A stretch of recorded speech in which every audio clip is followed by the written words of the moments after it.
cuaca di luar lumayan dingin karena berapa hari ini hujannya cukup deras, saudara. Tapi saya berharap roh kita dan hati kita di sini jangan ada yang dingin. Kita tetap mesti berapi-api dalam Tuhan. Yang setuju katakan amin. Bilang sama saudara-saudara yang ada di sebelah kiri kanan saudara, kita mesti berapi-api dalam Tuhan. Haleluya. Satu hari ada seorang anak namanya Budi. Maafkan kalau ada yang namanya Budi. Apalagi kalau udah berkumis yang pasti bukan saudara karena saya bicara tentang seorang anak. Dia pulang ke rumahnya dan kemudian dia mengurung diri di kamar. Habis dia pulang sekolah, dia masuk ke kamar, dia mengurung diri di kamarnya. Dia makan di kamar dan dia nggak mau keluar dari kamarnya. Sore-sore biasanya dia main ke rumah temannya. Tapi hari itu dia mengurung diri di kamarnya dan maminya jadi bingung, ada apa ini sama si Budi? Diajak ngomong kagak mau ngomong, dia diam aja. Dan kemudian pada sore hari ketika ayahnya pulang, maminya cerita sama ayahnya. Itu anakmu tuh kayaknya ada sesuatu tuh. Dari tadi siang begitu pulang sekolah, di kamar terus nggak kemana-mana. Coba dan lu ngomong sama dia. Dan kemudian suaminya masuk ke kamar. Dia lihat si Budi lagi duduk di atas ranjang dan kemudian dia deketin si Budi. Bud, tumben gak main ke rumah teman-teman, biasanya sore-sore kamu main ke rumah teman.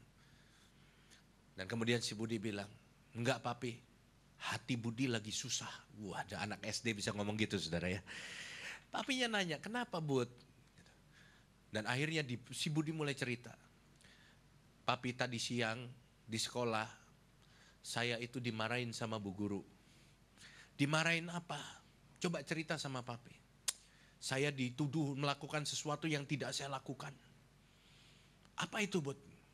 Masa guru saya nuduh saya, katanya saya sudah ngerusakin tembok. Tembok apa yang kamu rusakin? Saya juga gak pernah dengar itu namanya papi. Itu katanya namanya tembok Yeriko katanya. Saya juga kagak tahu ada di mana.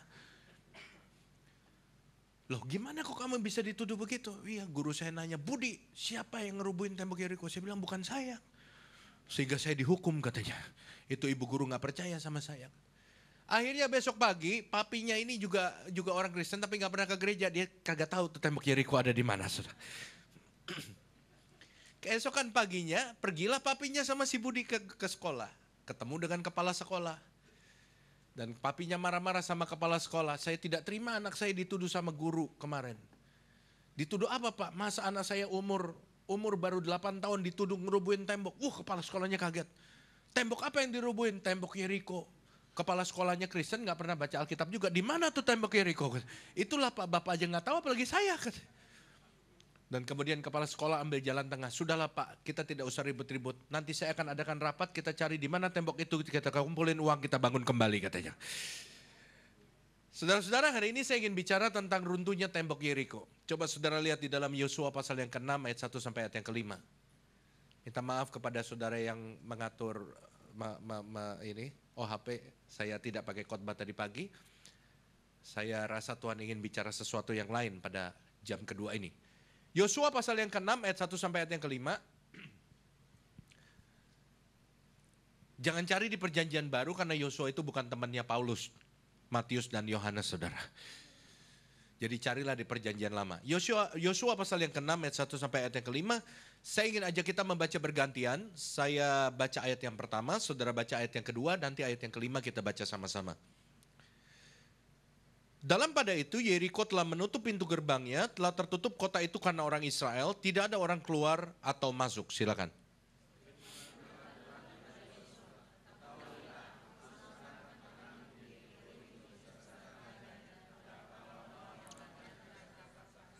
Haruslah kamu mengelilingi kota itu, yakni semua prajurit harus mengedari kota itu sekali saja, demikianlah harus engkau perbuat 6 hari lamanya.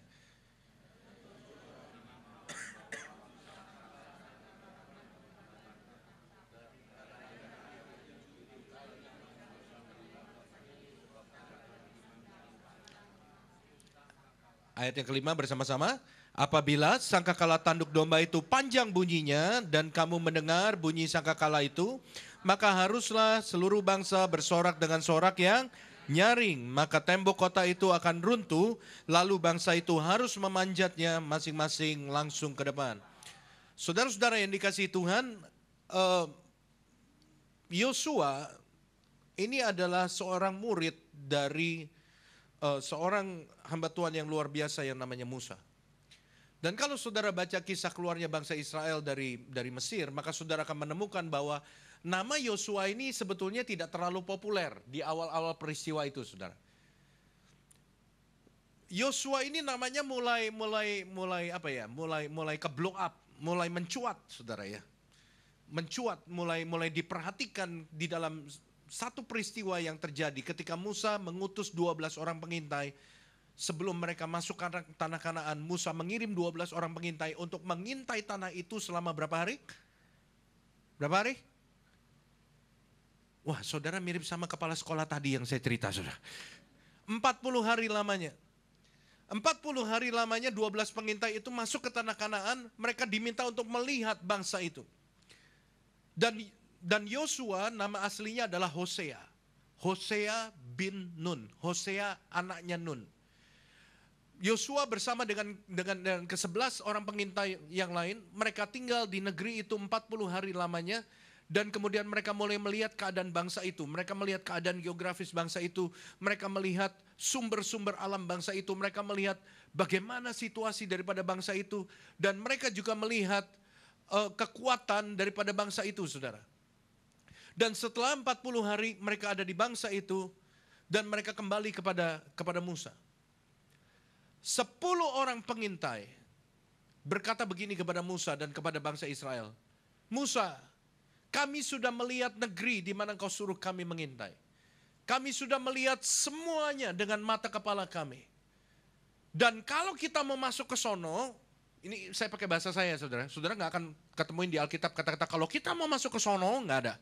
Ini bahasa saya, ini Alkitab saya, saudara. Kira-kira begitu supaya lebih enak. Kalau kita mau masuk ke sono, kita mau menduduki negeri itu, kita mesti mikir 2 kali. Kenapa? Karena di situ ada bangsa yang namanya bangsa Enak. Ada salah satu bangsa namanya bangsa Enak. Loh, masalahnya apa dengan bangsa ini? Orang-orangnya tinggi besar, lebih besar dari kita. Sehingga kalau mereka ngelihat kita ini seperti belalang. Itu kiasan, saudara. Ya. Kalau mereka lihat kita ini seperti belalang, saking mereka mau menggambarkan betapa orang-orang Enak itu tinggi besar, dan mereka ingin kasih tahu sama Musa bahwa jangan bunuh diri. Banyak yang belum kawin, jangan mati dulu.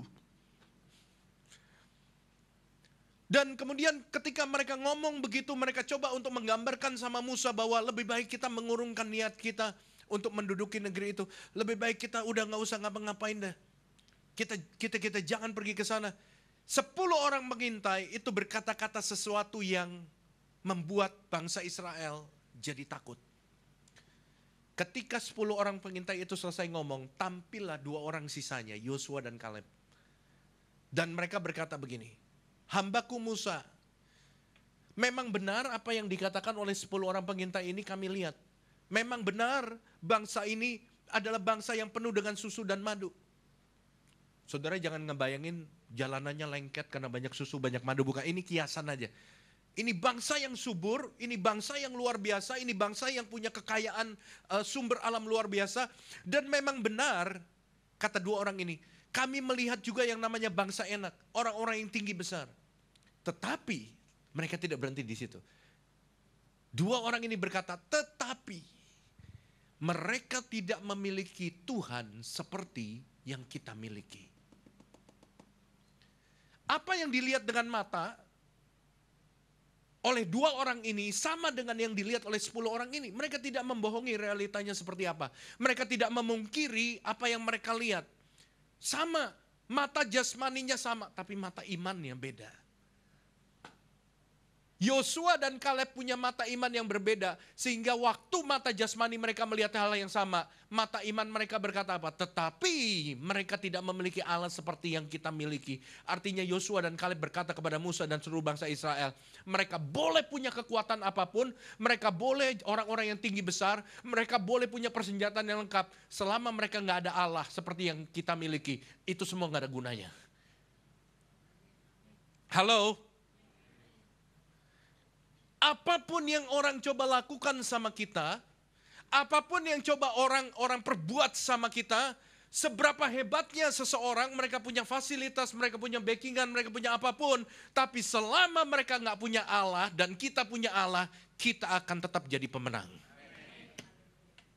Alkitab berkata Allah yang berperang ganti kita. Dan pada waktu Yosua dan Kaleb ngomong begitu, Musa mulai melihat ini orang beda nih sama yang lain. Ini orang terutama Yosua. Musa mulai memperhatikan Yosua dalam hatinya. Ini orang kok beda ya sama yang lain. Dia lihat hal yang sama, dia mungkin mengalami ketakutan yang sama. Siapa yang gak takut ngelihat orang-orang segede gitu, yang ngelihat kita tuh kecil banget. Dia punya ketakutan yang sama, dia punya kekhawatiran yang sama, dia ada di tempat yang sama, dia berada pada timing yang sama, dia berada dalam situasi yang sama, tapi kok ngomongnya beda. Ada sesuatu yang besar di dalam sini yang meluap ketika Yosua ngomong sama Musa. Dan Musa mulai memperhatikan yang namanya Yosua. Dan pada waktu Musa mendekati akhir daripada hidupnya, Tuhan memimpin Musa untuk mengangkat Yosua sebagai pemimpin, ganti dia. Hosea menjadi Yosua. Dan mulailah Yosua mengambil tongkat kepemimpinan itu dari Musa. Dengan perkenanan Tuhan. Dia mulai memimpin bangsa Israel. Dan memimpin bangsa Israel itu bukan bangsa yang mudah. Alkitab berkata bahwa bangsa ini bangsa yang tegar tengkuk, betul gak? Hari ini mereka bisa bersyukur dapat mana dari surga. Besok mereka ketemu yang namanya mara. Mereka bisa ngutuk Tuhan loh. Bersungut-sungut. Untuk apa kamu bawa kami keluar dari Mesir? Supaya kami kelaparan dan supaya kami mati di padang pasir. Di gurun ini. Itu orang Israel kayak gitu tuh. Saudara mau gak berteman sama orang yang hari ini ketawa, besok cemberut, ketawa, cemberut. Sebel kan kita sama orang gitu. Lu mut-mutan lu. Udah lu tinggal di taman safari aja deh tuh. Kita sebel sama orang gitu. Dan saudara ngebayangin ini bangsa Israel itu bangsa, bukan orang.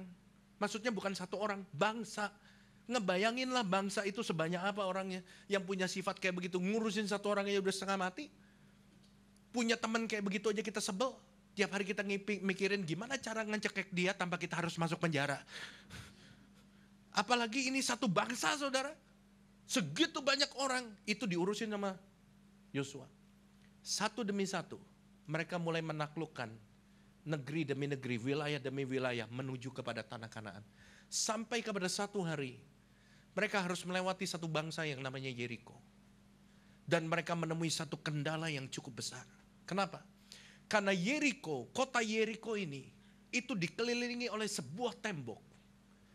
Mengelilingi kota loh, bukan komplek, kota. Dikelilingi oleh sebuah tembok dan ini bukan tembok biasa. Bukan tembok seperti yang kita lihat, selebar ukuran bata lebih tebal sedikit untuk acian semen, bukan. Sejarah mencatat tembok ini begitu tinggi, begitu kuat dan begitu tebal saudara. Secara manusia, secara peralatan, secara fasilitas tidak mungkin untuk menembus dan menghancurkan tembok itu. Tapi sekali lagi, orang boleh punya apapun, lawan boleh punya apapun. Tapi selama kita punya Allah, kita tetap tampil sebagai pemenang. Sekali lagi berikan tepuk tangan buat Allah kita. Haleluya. Bangsa itu punya kekuatan secara teknis. Mereka punya tembok, mereka punya peralatan perang. Mereka punya semuanya yang dibutuhkan untuk menjaga sebuah kota. Tetapi Yosua punya Allah. Dan Yosua memiliki iman. Nah saudara-saudara, hari ini mari kita belajar sama-sama dari peristiwa runtuhnya tembok Yeriko. Paling tidak ada 3 pilar iman yang ingin saya sharingkan kepada saudara. Tembok Yeriko melambangkan penghalang-penghalang dalam hidup saudara yang mau mencoba untuk mencegah saudara masuk ke dalam tanah Kanaan. Tanah yang penuh susu dan madu. Hari ini saya tidak tahu tembok Yeriko macam apa yang menghalangi saudara. Ada hal-hal yang seringkali mencoba merintangi kita, merintangi hubungan kita dengan Tuhan, membuat kita tidak fokus kepada Tuhan. Masalah-masalah yang terjadi dalam hidup kita yang mencoba untuk mendowngrade iman kita, bukan mengupgrade iman kita, tapi mendowngrade. Kita dibawa untuk fokus kepada masalah kita. Kita dicoba untuk dialihkan perhatiannya. Bukan kepada Tuhan, tapi kepada problem, kepada masalah kita. Ada hal-hal yang menjengkelkan mungkin terjadi dalam hidup saudara. Ada orang-orang yang mungkin di sini sedang luka hati. Dan itu adalah tembok-tembok Yeriko yang mengelilingi saudara. Tetapi mari kita belajar pada pagi hari ini. Kita belajar satu hal, bersama dengan Tuhan kita tetap tampil sebagai pemenang. Percaya itu dan pegang itu. Mari kita lihat sama-sama 3 pilar iman yang Yosua miliki. Sehingga Yosua bisa melihat tembok Yeriko di depan dia diruntuhkan. Yang pertama, pilar iman yang pertama ini saya namakan iman yang bertindak. Katakan sama-sama, iman yang bertindak. Pak, ini mah lagu lama Pak. Kalau ngomong soal iman yang bertindak mah lagu lama. Betul, lagu lama. Tapi sampai hari ini pun lagu lama masih sering dinyanyiin, betul gak? Lagu lama itu lebih enak daripada lagu baru. Saya kadang-kadang pusing dengar lagu baru tuh. Yang iramanya judang judung, judang judung, judang judung. Saudara-saudara, yang menjadi pertanyaan bukannya apakah itu sesuatu yang baru atau bukan, yang menjadi pertanyaan buat kita sebetulnya, apakah itu udah dilakukan atau belum? Tugas saya sebagai hamba Tuhan itu untuk merimain saudara. Saya adalah reminder saudara. Setiap kali saya melayani, saya adalah reminder saudara untuk mengingatkan saudara kembali bahwa saudara harus tetap menjaga kualitas rohani saudara, standar saudara. Karena itu mungkin saya ngomong sesuatu yang saudara sudah pernah dengar, tapi izinkan saya menjadi penjaga saudara selama saya melayani hari ini. Untuk mengingatkan saudara kembali, hey, mungkin ada orang-orang di sini yang standarnya sudah mulai turun. Naikkan kembali hari ini. Ingat kembali hari ini bahwa iman itu harus diwujudkan dengan sebuah tindakan. Ayat yang kedua berkata begini, berfirmanlah Tuhan kepada Yosua, ketahuilah aku serahkan ke tanganmu Yeriko ini beserta rajanya dan pahlawannya yang gagah perkasa. Tuhan berfirman kepada Yosua. Yosua menerima mandat dari Tuhan. Yosua menerima perintah dari Tuhan. Yosua mendengar isi hati Tuhan. Yosua mendengar suara Tuhan. Dengan perkataan Tuhan berfirman kepada Yosua. Setelah Tuhan ngomong sama Yosua, apa yang Yosua lakukan? Ayat yang ke-6. Ini yang menjadi penentu titik awal kemenangan Yosua. Ayat yang ke-6. Kemudian Yosua bin Nun memanggil para imam dan berkata kepada mereka, bla bla bla bla bla bla. Saudara lihat, setelah Yosua dengar suara Tuhan, Yosua tidak diam aja. Yosua tidak merenungkan dulu, aduh Tuhan, ini masuk akal apa enggak ya? No. Alkitab bilang, setelah Yosua menerima perintah dari Tuhan, Yosua memanggil para imam. Dan kemudian Yosua mulai meneruskan perintah Tuhan itu kepada mereka. Yosua mulai meminta mereka untuk melakukan seperti yang Tuhan firmankan. Yosua meminta kepada mereka, berkata kepada para imam, let's do what God said. Mari kita lakukan apa yang Tuhan udah bilang sama kita. Ini yang saya sebut iman yang bertindak. Saudara pernah membayangkan gak sih, perintah macam apa yang diterima sama Yosua? Menurut saya ini ada satu perintah yang gak masuk akal. Kenapa? Saya aja bukan panglima perang, saya bisa ngerti ini sesuatu yang gak masuk akal. Saya gak bisa ngebayangin gimana Yosua waktu dia terima itu. Dia seorang panglima perang, dia biasa berperang, dia tahu bagaimana menyusun strategi perang, dia tahu benda-benda apa yang dipersiapkan untuk perang, dia tahu bagaimana kapan waktunya untuk menyerang, kapan waktunya untuk bertahan, dia tahu itu semua, lebih tahu dari saya, lebih tahu dari kita semua.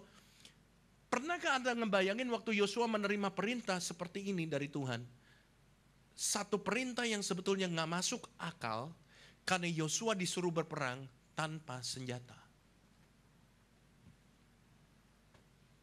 Yosua, siapkan barisan pujian. Betul? Tuhan bilang gitu. No weapon. Nggak ada senjata. Nggak ada tombak. Nggak ada pedang. No weapon. Yang harus kamu siapkan adalah barisan pujian, barisan pengangkat tabut Tuhan, dan satu lagi yang nggak boleh dilakukan oleh Yosua adalah, dan seluruh bangsa Israel, no sound. Nggak ada suara. Nggak boleh ngomong loh. Dan untung nggak ada ibu-ibu di situ. Sehingga bisa digenapi yang Tuhan suruh. Nggak boleh bersuara.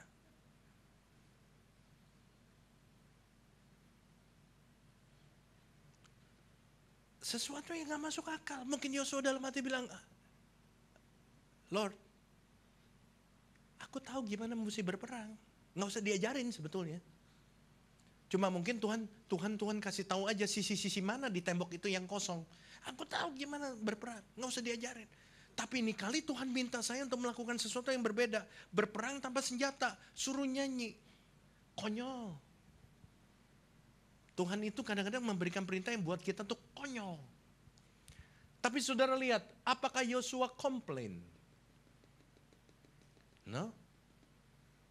Yang lebih konyol lagi, dalam tanda kutip ya konyol ya.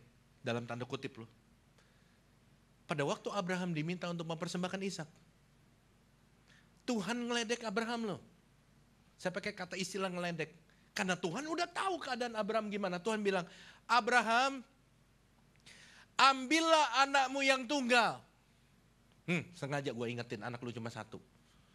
Yang engkau kasihi. Apa gak sakit dengar kayak begitu? Tuhan, seakan-akan kita mau ngomong, Tuhan, lu tahu anak gue cuma satu. Lu tahu gue sayang bener sama nih anak. 25 tahun perkawinan, Abraham menanti anak baru dapat. Kenapa sekarang Tuhan minta? Tapi saudara perhatikan kisah itu, saudara baca di rumah. Pada waktu Tuhan menyuruh Abraham untuk membawa Ishak. Setelah Tuhan minta, apa yang Abraham lakukan? Abraham gak komplain. Abraham gak nanya sama Tuhan, Tuhan jangan main-main sama saya deh. Udah 25 tahun saya menanti anak ini. Sekarang anak ini udah umur 17 tahun. Tuhan minta, mendingan kagak usah dikasih sekalian. Buat kita kan lebih enak begitu kan. Mendingan gak usah dikasih sekalian kalau ujung-ujungnya diminta lagi. Tuhan jangan make a joke with me deh. Jangan bercanda sama saya. Abraham gak ngomong kayak begitu. Alkitab berkata setelah Abraham mendengar perintah Tuhan, keesokan harinya pagi-pagi benar, Abraham mempersiapkan semua kebutuhan untuk membawa Ishak, untuk mempersembahkan korban ke atas gunung. Yosua melakukan hal yang sama. Ketika Yosua terima firman Tuhan, Yosua langsung bertindak. Dan ini yang membawa perubahan dalam hidup Yosua. Kalau Yosua tidak bertindak, kisah ini tidak akan pernah ditulis di dalam Alkitab. Bagaimana dengan kisah hidup saudara? Seringkali ada hal-hal besar yang terjadi dalam hidup saudara yang harusnya terjadi, tetapi tidak terjadi. Seringkali seharusnya ada Alkitab yang tertulis di dalam kehidupan saudara. Ada ayat-ayat luar biasa yang tertulis dalam kehidupan saudara, tetapi tidak tertulis. Kenapa? Karena seringkali kita meragukan apa yang Tuhan ngomong sama kita. Tapi Pak, Tuhan gak pernah ngomong apa-apa tuh sama saya. Halo, setiap kali Anda dengar firman Tuhan, Allah bicara sama saudara. Anda boleh dengar firman yang sama, Anda boleh nyanyi pujian yang sama, Anda boleh berdoa dengan doa yang sama, Anda boleh berada di tempat yang sama, tetapi ketika Anda keluar dari tempat ini, apa yang Anda akan lihat di dalam kehidupan saudara itu masing-masing berbeda. Ada orang yang mendengar dan that's it, cukup sampai di situ, dan dia gak akan mengalami apa-apa. Tapi ada orang yang mendengar, dia mengaminkan, dia menyimpan dalam hati, dan pada waktu dia pulang dari tempat ini, dia mulai melakukan, meresponi. Percayanya diwujudkan dalam sebuah tindakan, sehingga dia melihat hal-hal yang terbaik yang pernah ada di dalam hidupnya. Apa yang kau lihat dalam hidupmu, itu tergantung respon saudara dan keputusan saudara setelah saudara dengar firman Tuhan. Yosua memberikan keputusan yang terbaik, yaitu melakukan apa yang Tuhan suruh, walaupun kelihatannya tidak masuk akal. Yosua memberi keputusan yang terbaik. Walaupun kelihatannya gak masuk akal, secara logika gak masuk akal, secara ilmu tidak masuk akal, tapi Yosua memutuskan untuk menyetujui perkataan Tuhan dan melakukannya. Itu yang membawa perubahan dalam hidupnya. Kalau Petrus tidak pernah melangkah keluar dari perahu, Petrus tidak akan pernah mengalami yang namanya berjalan di atas air. Dan dia satu-satunya orang di perahu itu yang pernah berjalan di atas air. Dan mungkin satu-satunya orang yang pernah berjalan di atas air selain Yesus. Petrus memberikan keputusan yang terbaik setelah dia mendengar Tuhan berkata keluarlah dari perahu itu. Dia memberikan keputusan yang terbaik, dia melangkah. Tidak masuk akal saudara. Untuk berjalan di atas air tidak masuk akal. Tapi Petrus memberikan keputusan hari ini. Keputusan saudara yang menentukan apa yang akan saudara lihat di depan hidup saudara. Keputusan saudara terhadap masalah saudara hari ini. Engkau telah dengar firman Tuhan, engkau telah dengar Tuhan bicara sama saudara. Dan Tuhan meminta Anda membuat keputusan hari ini. Coba kita lihat satu ayat. Di dalam Yakobus pasal yang kedua, ayat yang ke-17. Kemudian kita lanjut ke ayat 19 sampai 20 dan kemudian ayat yang ke-22. Yakobus pasal kedua ayat 17 dikatakan gini, demikian juga halnya dengan iman, jika iman itu tidak disertai perbuatan, maka iman itu pada hakikatnya adalah apa? Mati. Dengar dengan baik. Waktu Anda dengar firman Tuhan, seharusnya iman Anda itu bertumbuh. Iman tumbuh dari pendengaran akan firman Tuhan. Iman Anda harusnya bertumbuh. Tetapi banyak orang Kristen hanya pegang prinsip ini. Oh, iman gue bertumbuh, gue gak usah ngapa-ngapain, yang penting gue ke gereja. Alkitab bilang kan iman itu bertumbuh dari pendengaran akan firman Tuhan. Berarti setiap kali gue ke gereja, iman gue bertumbuh. Di satu sisi benar. Tetapi Anda tidak bisa baca Alkitab hanya satu potong. Ada ayat-ayat pembanding yang melengkapi. Bukan menjatuhkan, tapi melengkapi. Di satu sisi, Alkitab juga berkata, kalau iman tidak disertai perbuatan, lama-lama iman itu mati. Mati. Lama-lama. Iman itu mati. Mati. Anda pernah belajar main tenis. Anda baca buku tentang tenis dan Anda mulai train. Latihan pakai hitting, pakai trainer. Dan Anda sempat main beberapa bulan namanya. Anda tahu gimana caranya mukul dengan baik. Anda tahu gimana caranya forehand, gimana caranya backhand. Anda tahu gimana caranya nyemes, caranya service. Anda tahu. Semuanya Anda tahu. Anda pernah lakukan itu. Dan Anda pernah jadi orang yang jago benar lakukan itu. Dan kemudian one day Anda stop maintenance. Dan Anda tidak lakukan lagi selama 25 tahun. Anda berpikir Anda tetap jago. Tapi Anda tahu. Waktu ada orang nanya, gimana sih forehand yang benar? Anda bisa menunjukkan sama dia dengan gaya Anda forehand yang benar. Tapi waktu Anda ada di lapangan, belum tentu Anda bisa memukul sebaik itu. Mati. You know? Ada banyak orang Kristen mati. Gue tahu firman Tuhan. Ayat ini tahu gak? Gue tahu. Firman Tuhan jadi hanya sebatas pengetahuan. Iman Anda mati. Ayat 17, ayat 19. Engkau percaya bahwa hanya ada satu Allah saja itu baik. Alkitab bilang kalau kita percaya bahwa Allah itu Esa, itu baik. Tetapi, nah ini Alkitab kasih pembanding. Setan-setan pun juga percaya akan hal itu dan mereka gemetar. Artinya kalau taraf kita hanya sampai percaya saja, kita ini levelnya gak lebih baik dari siapa? Ngomong yang keras dari siapa?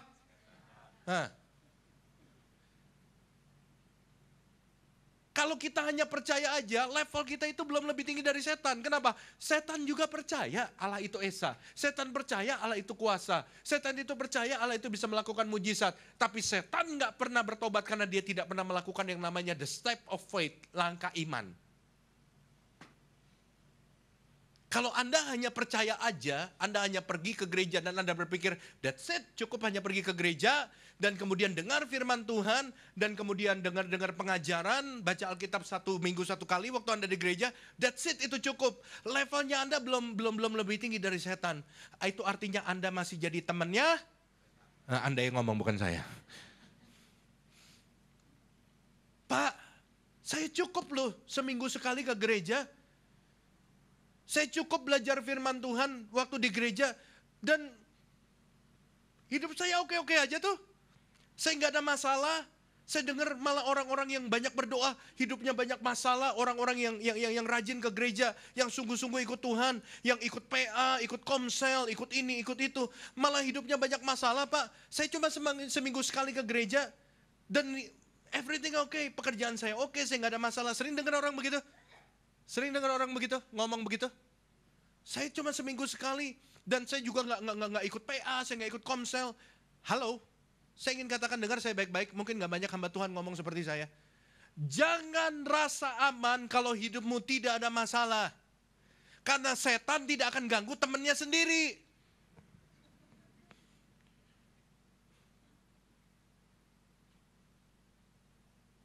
Setan nggak akan ganggu temannya sendiri, dia mau gangguin saudara. Kemudian temannya bilang, nggak usah diganggu teman, ntar juga bareng kita di neraka. Jangan rasa aman, jangan rasa you are okay. Halo, saya coba buka pikiran saudara, sesuatu yang terbalik mungkin dari pemikiran saudara. Banyak orang Kristen bilang, my life is okay, my life is peaceful, penuh damai sejahtera, saya nggak punya masalah, semua keluarga dalam keadaan baik, oh saya berkenan di hadapan Tuhan. I said no. Semakin saudara banyak doa, semakin saudara ditakutin setan, semakin setan akan coba menyerang saudara.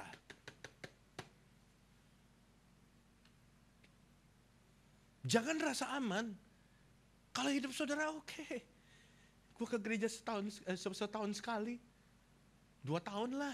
Natal sama Paskah, Kristen napas. Kristen kapal selam. Kalau Natal dia nongol, kalau udah kelar Natal dia nyelam lagi. Pergi ke Natal juga gara-gara tahu dapat konsumsi, datang. My life is okay loh.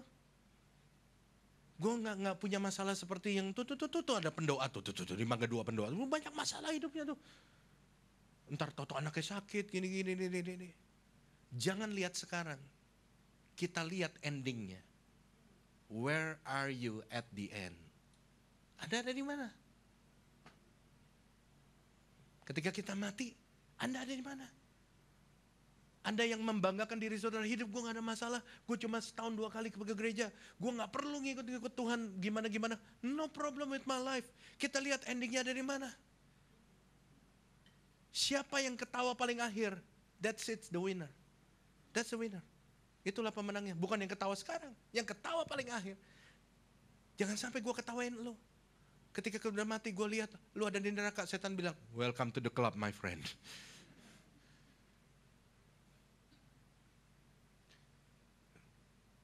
Apakah saya ngomong terlalu berlebihan? No. So jangan rasa comfort jika nggak ada challenge di dalam hidup rohani saudara. Semakin Anda tekun sama Tuhan, semakin setan akan buat banyak godaan dalam hidup saudara.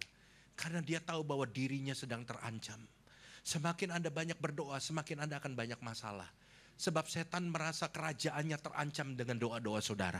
Semakin saudara mendoakan seseorang, semakin saudara orang itu akan ada mengalami banyak sesuatu dalam hidupnya. Karena doa-doa saudara itu membuat serangan buat setan dan setan mesti berbuat sesuatu. Tapi kalau saudara nggak pernah berdoa, setan nggak akan buat sesuatu. Nggak usah didoain, nggak usah berbuat sesuatu, nggak usah serang, nggak usah. Ntar di jalan sendiri kok ke neraka.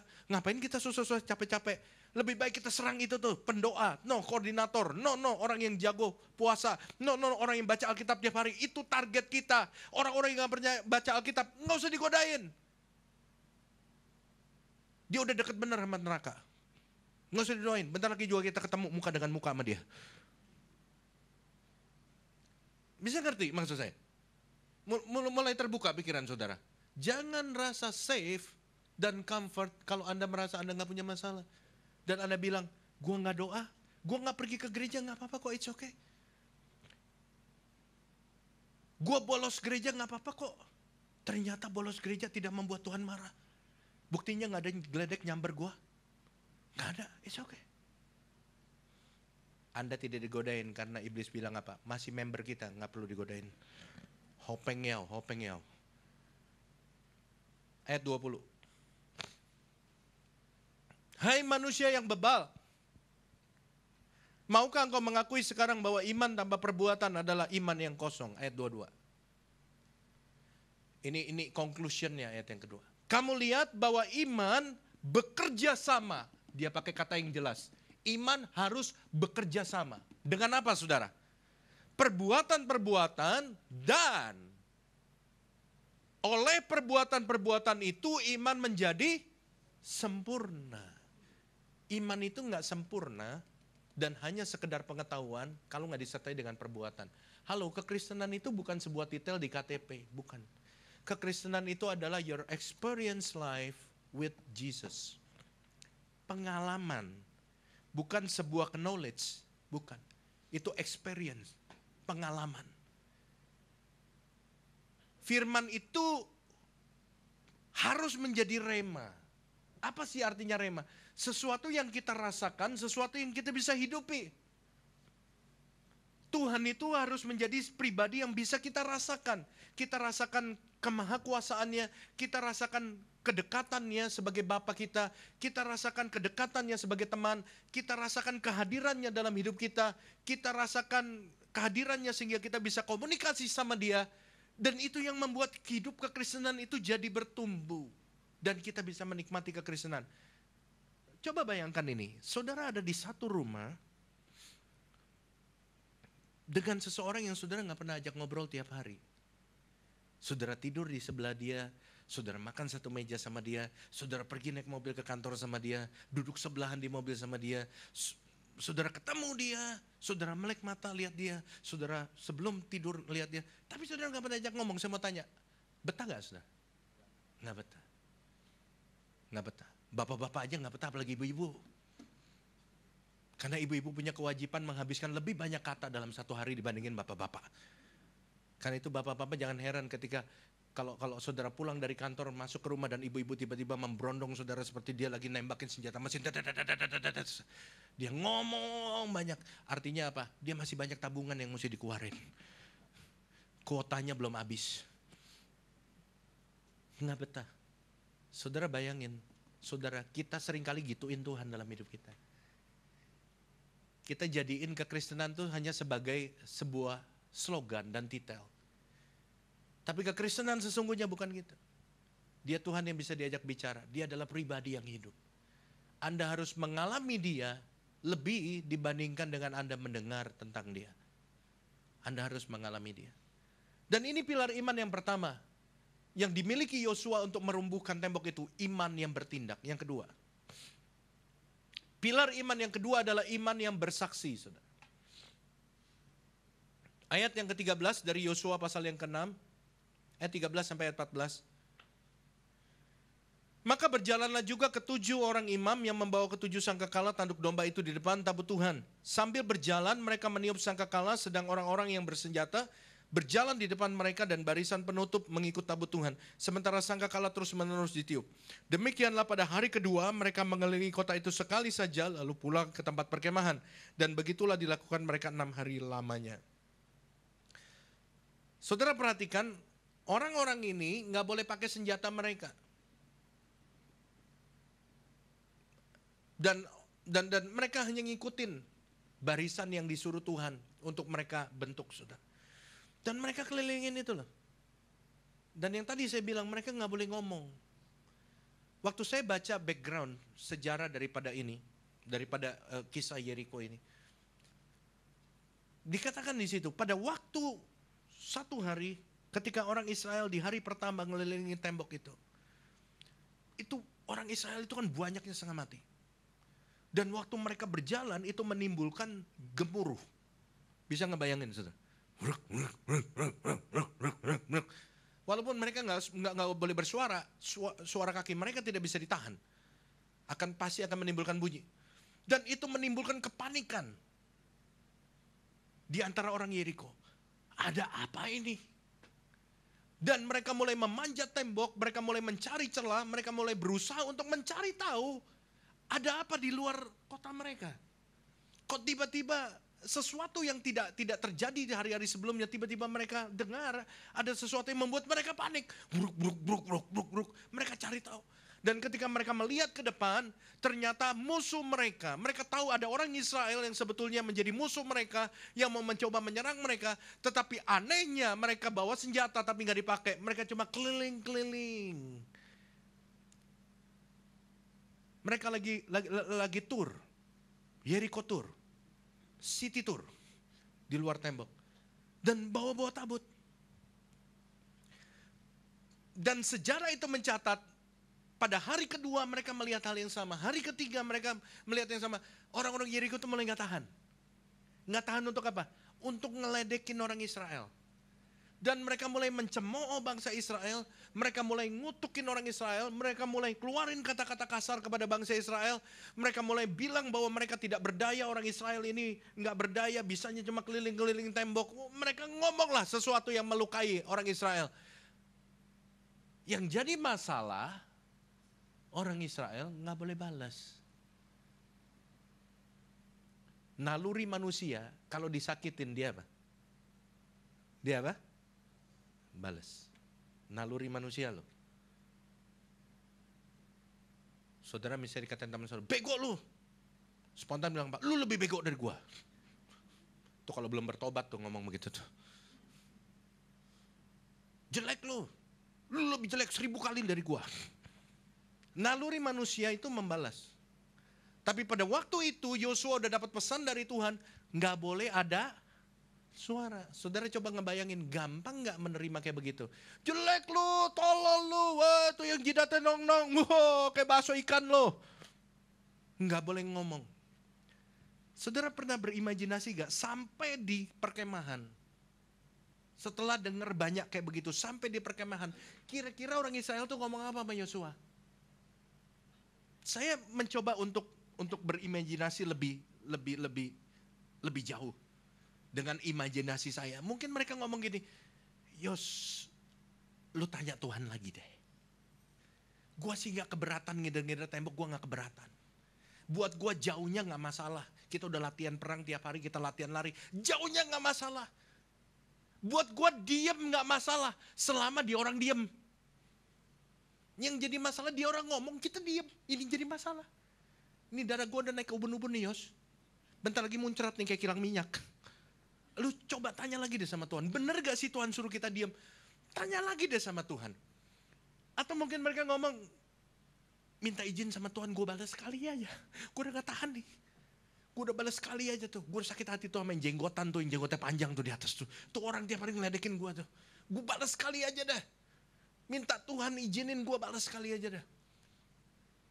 Tapi Yosua bilang apa? No. Saya dengar dengan jelas Tuhan bilang suruh kita diam. Terus besok kita mesti begini lagi. Yes. Do the same thing tomorrow. Do the same thing the day after tomorrow.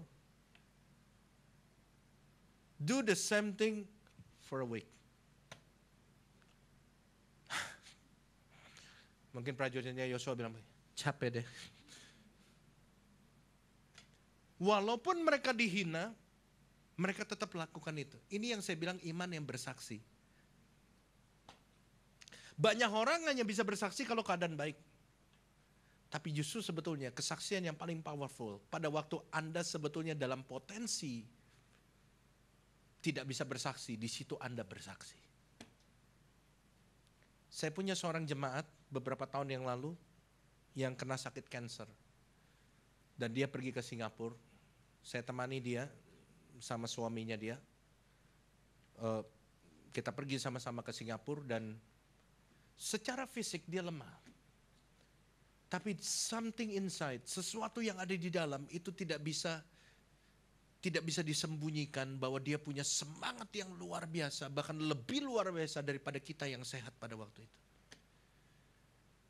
Dan sepanjang dia ada di rumah sakit, setiap kali saya pulang ke Jakarta dan saya atur waktu untuk datang lagi besuk dia, setiap kali saya ketemu dengan perawat ini selalu bilang apa? Orang ini, ibu ini lebih sehat daripada orang sehat. Kenapa? Seharusnya kita yang hibur ibu ini. Tapi sekarang ibu ini dia di tempat curhatnya suster. Bayangin, orang sakit ditambahin masalah. Ibu ini jadi tempat curhatnya suster. Suster-suster itu giliran ketemu sama ibu ini buat cerita. Minta didoain, minta dikuatin. Physically, orang ini adalah orang yang harus dihibur. Physically, secara fisik orang ini adalah orang yang remah. Orang ini adalah orang yang tidak punya potensi sebetulnya untuk bersaksi, betul gak? Secara fisik. Tapi justru dia mengalami apa yang dikatakan Tuhan kepada Paulus, di dalam kelemahanmu kuasaku jadi sempurna. Dia dipakai Tuhan dalam keadaan begitu untuk menguatkan orang lain. Dia tidak pernah deny God, dia gak pernah menyangkal Tuhan, dia gak pernah ngomong sesuatu yang buruk tentang Tuhan. Sampai pada akhirnya dia meninggal. Dia meninggal dengan nama yang begitu bagus. Dan membawa nama Tuhan secara luar biasa. Hari ini mungkin ketika saudara datang sama Tuhan, ketika saudara di dalam problem pergumulan saudara sungguh-sungguh dalam Tuhan, mungkin ada banyak orang yang coba untuk menjatuhkan saudara. Setan akan pakai orang-orang di sekeliling saudara untuk membuat Anda jadi luka, membuat Anda jadi tidak mau cari Tuhan. Setan akan coba mengalihkan pemikiran, memang itu keahlian dia dari manusia pertama diciptakan Adam dan Hawa. Itu cara kerjanya dia. Dia coba untuk mengalihkan kebenaran itu dari dalam pikiran saudara. Dia akan berkata bahwa Tuhan itu tidak berkenan sama kamu. Tuhan itu gak mau menolong kamu. Kamu terlalu banyak dosa, Tuhan itu gak mengampuni kamu. Dia akan memutarbalikkan semua kebenaran. Dan itu emang kerjaan dia dari awal penciptaan dunia. Dia akan mencoba sampai akhirnya saudara berkata, that's it, I cannot stand it no more. Saya nggak bisa tahan lagi, saya nggak mau ikut Tuhan lagi, saya mau tinggalkan Tuhan. Disitulah setan merayakan kemenangannya atas hidup saudara. Dan dia akan lakukan itu. Dia pakai orang-orang yang begitu dekat dengan saudara, supaya saudara itu meninggalkan Tuhan. Dia putar kebalikan kebenaran lewat orang-orang yang dekat dengan saudara, supaya saudara menyangkal iman saudara. Udah nggak usah pergi ke gereja lagi, ngapain sih lo pergi ke gereja? Mana lu persoalan gak kelar-kelar, udah gak usah doa lagi. Udah 6 bulan lu berdoa, suami lu gak balik-balik. Udah mendingan tuh pergi ke tempat teman gua tuh. Teman gua bilang ada orang pinter di Bogor. Dulu memang dia orang bego, sekarang udah jadi orang pinter. Halo, setan akan coba lakukan itu dalam hidup saudara. Tetapi apa yang harus saudara lakukan? Tetaplah miliki iman yang bersaksi. Katakan kepada diri saudara, katakan kepada orang-orang itu. Saya tahu masalah saya belum selesai sampai hari ini. Tapi saya tahu bahwa Allah tidak pernah berhenti bekerja. Masalah saya belum selesai karena Allah masih bekerja, memberikan jalan yang terbaik. Di balik layar, Allah adalah Allah yang bekerja, memberikan jalan keluar buat hidup saya. Yang percaya berikan tepuk tangan buat Allah kita. Haleluya. Kalau saudara baca nanti di rumah, saya persingkat saja. Di dalam 1 Samuel pasal yang pertama, saudara lihat bahwa di situ ada orang yang namanya Elkana. Dia punya 2 istri. Dia punya istri yang pertama namanya Hana, yang kedua namanya Penina. Hana tidak bisa memberi keturunan kepada dia. Dan pada waktu itu kalau sebuah keluarga nggak punya keturunan, dianggap kena aib, kena kutuk. Sehingga pada waktu itu Elkana mengambil istri satu orang lagi namanya Penina, dan Penina ini bisa memberikan keturunan. Yang menarik di sini adalah ini. Yang menarik bukan soal 2 istrinya, bapak-bapak, bukan itu. Yang menarik adalah gini. Hana adalah orang yang pergi ke rumah Tuhan tiap tahun. Dari tahun ke tahun, dia pergi ke rumah Tuhan untuk berdoa. Karena itu kebiasaan pada waktu itu. Dia pergi ke rumah Tuhan dan dia selalu mengadukan kepada Tuhan apa yang menjadi keluhan di hatinya. Tiap kali ke rumah Tuhan dia menangis. Dan di sini menariknya, ada satu kalimat yang pada waktu saya baca itu seperti mencelat keluar. You know mencuat? Bahasa Jerman. Kalimatnya begini. Demikianlah terjadi dari tahun ke tahun, ayat yang ke-7. Setiap kali Hana pergi ke rumah Tuhan, Penina menyakiti hati Hana sehingga ia menangis dan tidak mau makan. Setiap kali Hana pergi ke rumah Tuhan, dia disakitin hatinya. Berarti kalau pada waktu Hana mau pergi ke rumah Tuhan, dia udah tahu belum apa yang bakalan terjadi kalau ketemu sama si Wewe Gombel ini. Dia tahu apa yang akan terjadi? Dia tahu kan? Ketika saudara ingin lewatin satu jalan yang tiap hari saudara lewatin, dan di jalan itu ada anjing yang menakutkan. Sebelum saudara lewat situ, saudara tahu gak apa yang akan terjadi? Bahwa saudara akan ketemu sama anjing. Setiap kali Hana mau pergi ke rumah Tuhan, dia tahu apa yang terjadi. Dia mengalami kegelisahan sebelum hal itu terjadi. Karena dia udah tahu benar apa yang akan dilakukan oleh si Penina. Setiap kali loh, Alkitab bilang. Berarti tidak ada satu kali pun yang tidak. Betul kan? Tapi apa yang Hana lakukan? Apa Hana kemudian memutuskan untuk nggak mau lagi pergi ke rumah Tuhan? No, Alkitab nggak bilang begitu. Apakah Hana kemudian memutuskan untuk membalas Penina? No, Tuhan nggak bilang begitu. Hana tetap pergi ke rumah Tuhan. Sampai akhirnya Tuhan tidak tahan dan Tuhan menjawab doa Hana. Tuhan memberikan keturunan lewat rahimnya Hana. Iman yang bersaksi akan mempercepat Tuhan untuk menjawab persoalan hidup saudara. Yang ketiga, yang terakhir.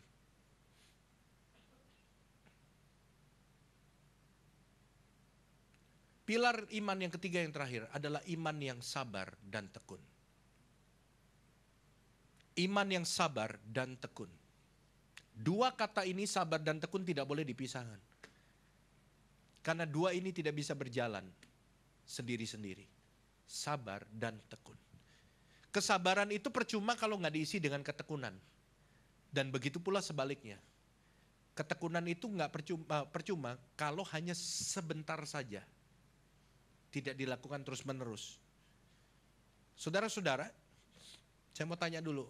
Berapa kali Yosua diminta untuk kelilingin tembok itu? Berapa? Oh, ini ada yang sekolah minggunya nggak lulus nih sudah.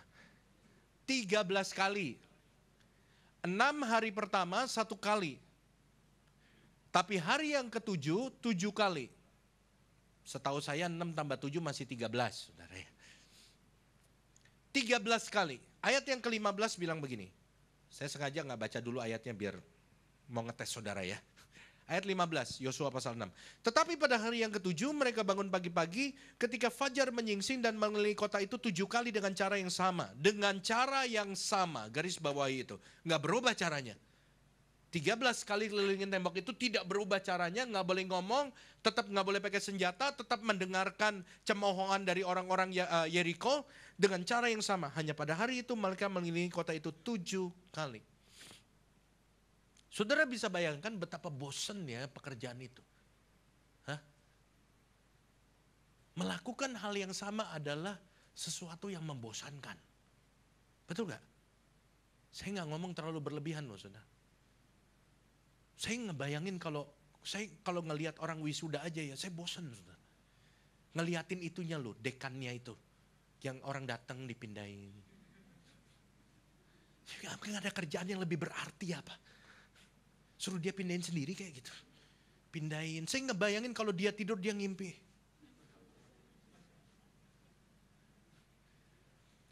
Yosua dan bangsa Israel diminta untuk ngelilingin tembok, ngelilingin kota itu loh. Kota, saya ingatkan sekali lagi ini sebuah kota, bukan sebuah komplek. Dengan cara yang sama selama 7 hari. Bahkan pada hari yang ke-7 mereka diminta kelilingin itu 7 kali. Apa penderitaan ini belum selesai? Masih hari yang ke-7 diminta 7 kali. Tapi mereka tetap melakukan itu loh. Dengan kesabaran dan dengan ketekunan. Saya katakan tadi 2 kata ini tidak bisa dipisahkan. Karena kalau Anda hanya sabar tapi Anda do nothing, nothing will happen to you. Nggak ada yang terjadi dalam hidup saudara kalau Anda nggak lakukan apapun. Sabar itu harus diisi dengan ketekunan. Saya punya teman namanya Simon Santoso. Kalau saudara suka bulu tangkis, saudara tahu dia. Dia ibadah di tempat kami dan kita sering keluar sama-sama, kita makan sama-sama. Dan beberapa kali pertandingan dia minta saya untuk datang untuk doakan dia. Dan saya tanya sama dia, Mon, apa yang kamu lakukan sampai kamu bisa naik kayak begini? Dia bilang, kok ada masa-masanya di mana orang lain istirahat, saya tetap ada di lapangan. Ada masa-masanya di mana orang libur, pada waktu hari libur panjang, kayak lebaran, libur panjang, itu pelatnas ditutup, Cipayung ditutup. Ada masa-masanya di mana waktu-waktu seperti itu saya tetap ada di Cipayung kok. Ngapain? Saya latihan. Kadang-kadang saya cuma sendirian di situ. Sabar dan tekun. Target saya itu ke situ.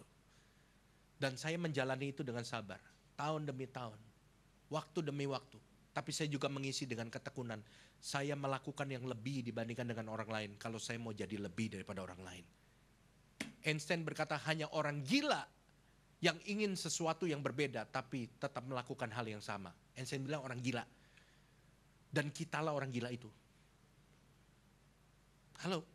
Kadang-kadang kita bilang, Tuhan saya mau hidup saya berbeda. Saya mau kerjaan saya diberkati. Saya mau berkat saya berbeda, lebih besar dari hari ini. Saya mau pelayanan saya berbeda, lebih diurapi, lebih dipakai Tuhan. Tapi kita gak mau merubah cara kita. Einstein bilang kita ini termasuk orang gila. Hanya orang gila yang mengharapkan sesuatu yang berbeda, tetapi melakukan dengan cara yang sama. Orang gila. Dan Simon Santoso membuktikan bahwa dia melakukan dengan cara yang berbeda lebih daripada orang lain dan dia mendapatkan apa yang sudah seharusnya dia dapatkan. Iman, kesabaran itu harus diisi dengan ketekunan. Satu kali saya ngomong sama seorang anak muda yang baru lulus dari sekolahnya. Saya bilang, selamat ya, udah lulus. Saya bercandain dia, udah lulus, belum traktir nih saya bilang. Dan saya tanya, dia bilang iya kok lulusnya udah berapa bulan yang lalu kok, udah hampir setengah tahun kok lulusnya. Sekarang kamu kerja di mana? Belum dapat kerja kok. Terus udah kirim lamaran ke berapa tempat? Belum kirim lamaran.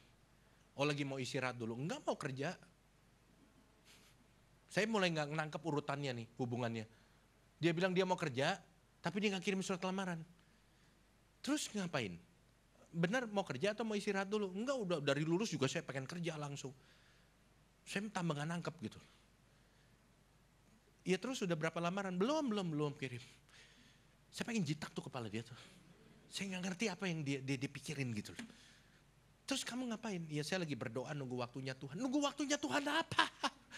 Saya mau tanya nunggu waktunya Tuhan ngapain? Saya pengen bedah otaknya dia, pengen tahu apa yang dipikirin dia gitu loh. Dengan dia ngomong nunggu waktunya Tuhan, dia gak kirim surat lamaran, dia gak coba untuk do something untuk dia dapat kerjaan, dia hanya berdoa nunggu waktunya Tuhan, dia bilang, dan saya yakin dia gak berdoa. Nunggu waktunya Tuhan apa gitu loh. Apa dia membayangkan ketika dia berdoa terus, tiba-tiba ada sebuah mobil datang di depan rumahnya dia, mobil Mercy S-Class turunlah, pria berdasi seperti saya dan kemudian ngetok-ngetok, dan kemudian dia bilang sama orang ini, hei saya seorang pemilik perusahaan, saya tiba-tiba digerakkan Tuhan ke tempat kamu, ngangkat kamu jadi manajer, apa begitu? Nah, saya bilang sama dia, kamu harus lakukan sesuatu dong. Buatlah, carilah di koran.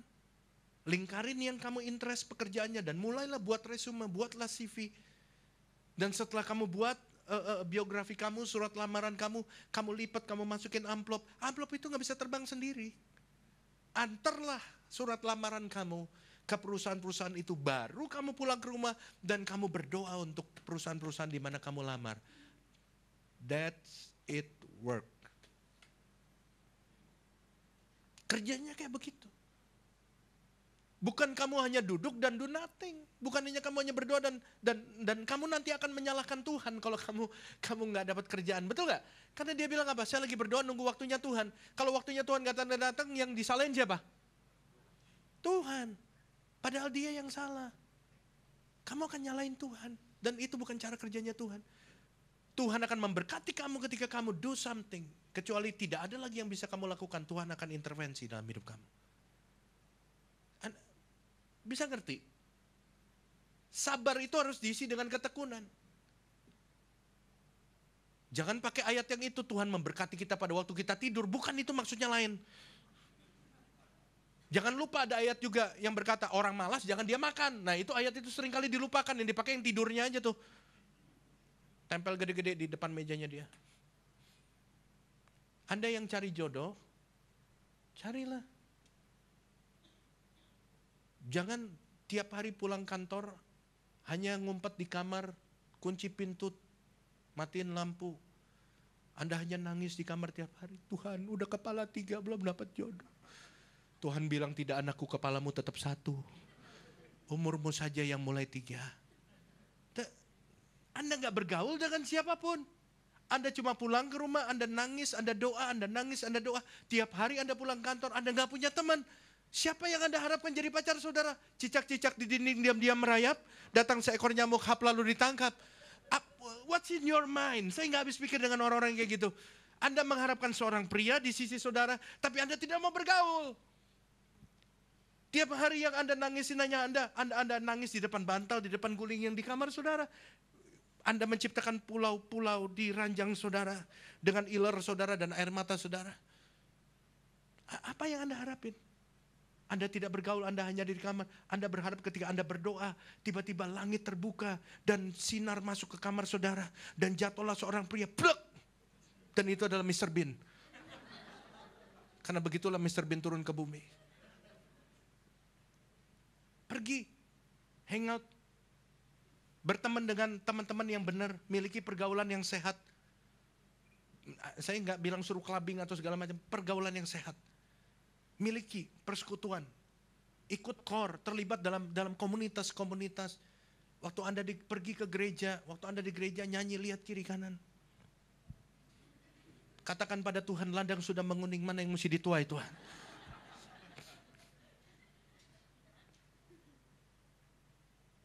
Halo, dapat sesuatu pagi ini? Jangan hanya mengurung diri di kamar, jangan tidak lakukan sesuatu. Hari ini kalau saudara ada masalah, jangan cuma berdiam diri. Tuhan berkata kepada Elia, Elia keluar dari goa itu. Waktu Elia ketemu masalah, dia ngumpet dalam goa. Dan Tuhan tidak berkenan. That is not your place. Get out from the cave. Keluar dari goa itu, aku akan pakai engkau. Dan hari ini Tuhan minta kepada saudara, keluar dari goamu. Jangan hanya kurung diri di kamar. Jangan hanya merundungi masalahmu. You have to see that I am the big God. Aku Tuhan yang besar, ada bersama dengan engkau. Engkau tidak bisa melihatnya karena engkau terus mengurung dirimu di dalam goa. Sekarang hari ini keluar dari goamu.